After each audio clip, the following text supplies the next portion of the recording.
देखो तो सबसे पहले सैलिसिलिक एसिड का फॉर्मूला क्या होता है, ठीक है, इसका फॉर्मूला ये होता है, देखो इधर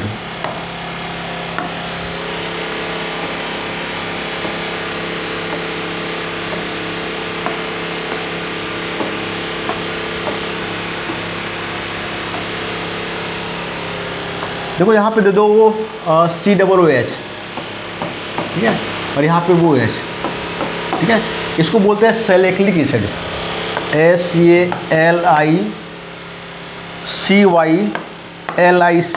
एसिड, ठीक है।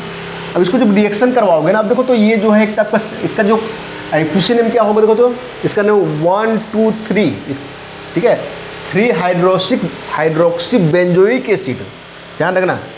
1 यहाँ से लेंगे 1 2 3, यहाँ पे क्या होगा 3 हाइड्रोक्सी बेंजोइक एसिड,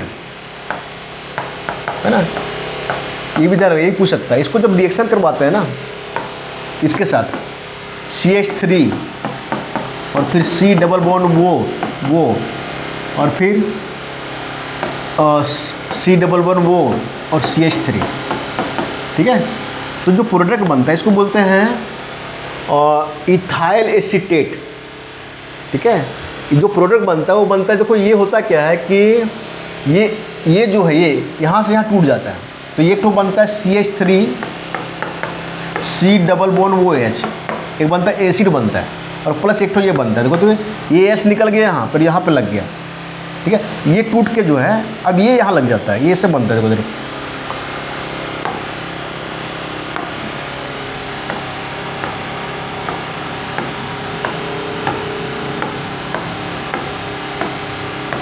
इसको हम बना देते हैं इधर, देखो तो ये तो ऐसे रहता है, वो COOH ऐसे रहता है ना, और यहाँ पे क्या होता है, यहाँ पे देखो तो वो है ना, और ये जो है ये उठ के यहाँ पे आ जाता है, ये वो C डबल वो और फिर CH3, है ना, और इसको बोलते हैं हम एस्पिरिन, इसका नाम जो होता है इसको बोलते हैं एस्पिरिन, ASPIRIN, ठीक है। तो अगर हम सैलिसिलिक एसिड को एसिटिलीन कराते हैं, इसको बोलते हैं, ये रिएक्शन को बोलते हैं एसिटिलीन ऑफ सैलिसिलिक एसिड, तो हम मेरा जो प्रोडक्ट होता है ये इथेनोइक एसिड और तो फिर एसिटिक एसिड प्लस एस्पिरिन, इसको बोलते हैं एस्पिरिन। ये फार्मूला भी ध्यान रखना, केमिकल फार्मूला स्ट्रक्चर ध्यान रखना, ये पूछ सकता है, ठीक है। आपके यहाँ COOH है और यहाँ पे क्या है, वो COOH है, ठीक है। आगे चलते हैं, आगे देखो तो क्या है,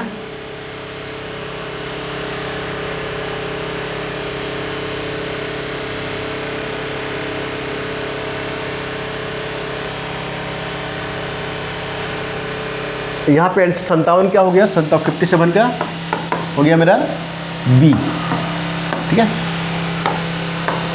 आगे तो 58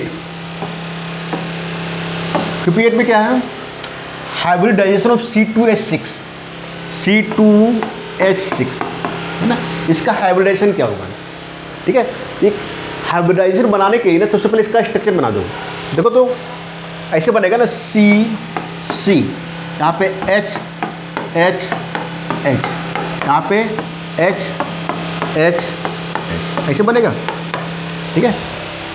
अब एक ठो कार्बन ले लो, एक ठो ये ले लिए, देखो इसमें कितना सिंगल बॉन्ड है, एक ये है, एक ये है, एक ये है, एक ये है, ठीक है, 4 ठो सिंगल बॉन्ड है, ठीक है। इसके जो हाइब्रिडाइजेशन होगा sp3, क्या होगा sp3, ठीक है। ध्यान रखना, एक सिंगल बॉन्ड है, 2 सिंगल बॉन्ड है तो लिखते हैं sp, ठीक है। 3 सिंगल बॉन्ड है तो यहाँ पे क्या करते हैं 2 लगा देते हैं, है ना। अगर 4 सिंगल बॉन्ड है तो यहाँ पे क्या करते हैं 3 लगा देते हैं। सब मिला के देखो तो कितना मॉलिक्यूल है, sp 4 है ना, 3 रहेगा, 3 हम लेंगे, 3 सिंगल बॉन्ड 3 लेंगे, ठीक है। तब देखो sp3 एक तो यहाँ पे ऑप्शन ये में 58 का ऑप्शन ये, ठीक है। अब देखो बॉन्ड हम कैसे हाइब्रिडाइजेशन पता करते हैं, सिंगल हम तुरंत दिमाग में रख सकते हैं। अब देखो तो यहाँ पे जो हाइब्रिडाइजेशन होता है कितना सिंगल बॉन्ड है, ठीक है। अगर एक सिंगल बॉन्ड है हम लिखते हैं S, 2 है मान लो 1 है, ठीक है, तो हम लिखते हैं,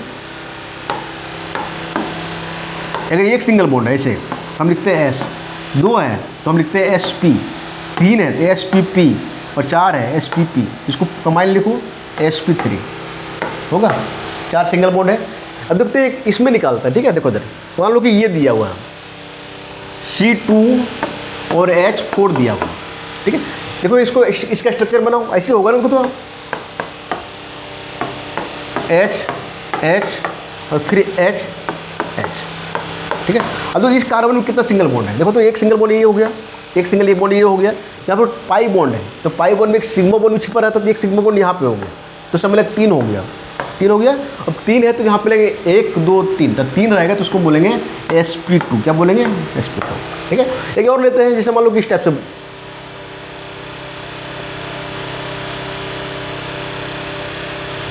टाइप से मान लो C double bond triple bond C और फिर H, ऐसे है, ठीक है। इसका हाइब्रिड को पूछ दे तो यहाँ पे देखो इसमें देखो कितना सिंगल बॉन्ड है, एक ये है और इसमें जो है वो कितना रहता है ना।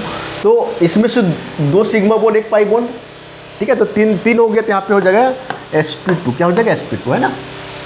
तो इसको ध्यान रखना है, ठीक है। आगे जो है देखो क्या है 59 को बाद में करेंगे। फिर क्या है 60 आ गया, 60 जो है एक रिएक्शन होता है वो गैब्रियल सिंथेसिस, है ना।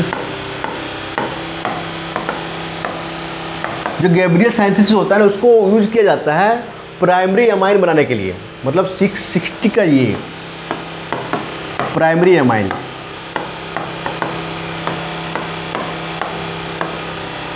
ठीक है। तो अभी ये वो लंबा रिएक्शन होता है यहाँ पे बताना मुश्किल है, ठीक है। लेकिन ये ध्यान रखो गैब्रियल सिंथेसिस जो है उसका यूज किया जाता है प्राइमरी अमाइन बनाने का। प्राइमरी अमाइन होता क्या है वो देखो, तो देखो अमाइन में क्या होता है H3 N होता है, N की अगर 1 कार्बन है जिसको बोलते हैं प्राइमरी, अगर 2 कार्बन है तो बोलेंगे सेकेंडरी, 3 कार्बन है तो बोलेंगे टर्सरी, ठीक है। अगर 1 कार्बन है तो उसका प्रॉपर्टी डिफरेंट होगा, 2 कार्बन प्रॉपर्टी डिफरेंट होगा, 3 कार्बन प्रॉपर्टी डिफरेंट होगा। सेम वैसे अल्कोहल में भी होते हैं, जैसे मान लो कि अल्कोहल है, यहाँ पे OH है, ठीक है, COH, इसके आगे 1 कार्बन लगा है इसको बोलेंगे प्राइमरी अल्कोहल, यहाँ पे 2 कार्बन लगा है बोलेंगे सेकेंडरी अल्कोहल, इसको 3 कार्बन है तो बोलते हैं टर्सरी अल्कोहल, ठीक है। और भी देखते हैं आगे, ठीक है। देखो और भी देख लेते हैं, एक सामने क्वेश्चन और दिख रहा है, देखो तो ये है 63 करता है, ठीक है। 63 में क्या है 2 solutions having same osmotic pressure at given temperature are known. 2 solution है जिसका ऑस्मोटिक प्रेशर सेम है, ऑस्मोटिक प्रेशर तो पाई से रिप्रेजेंट करते हैं, पाई, ठीक है। तो अगर 2 सॉल्यूशन का ऑस्मोटिक प्रेशर सेम उसको बोलते हैं